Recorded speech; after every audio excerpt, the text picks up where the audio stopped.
Welcome to Chillin' 101. We hope this video helps. In this video, I will explain how to make shrimp powder. Start by preparing your shrimp. Whether fresh or frozen, ensure they are meticulously cleaned and deveined. It's crucial to remove all shells and heads. After cleaning, pat the shrimp completely dry with paper towels.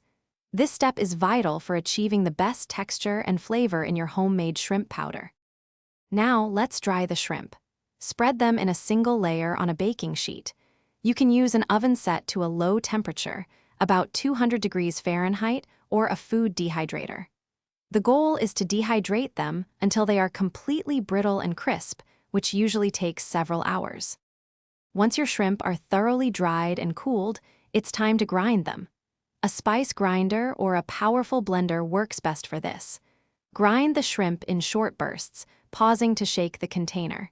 This technique helps prevent overheating and ensures you achieve a consistently fine, smooth powder. Proper storage is key to maintaining freshness. Transfer your homemade shrimp powder to an airtight container. Store it in a cool, dark place, like a pantry, to preserve its potent flavor for several months. This versatile powder is fantastic for adding a rich, umami depth to soups, stir-fries, and sauces. Thanks for watching. Consider subscribing if we helped you.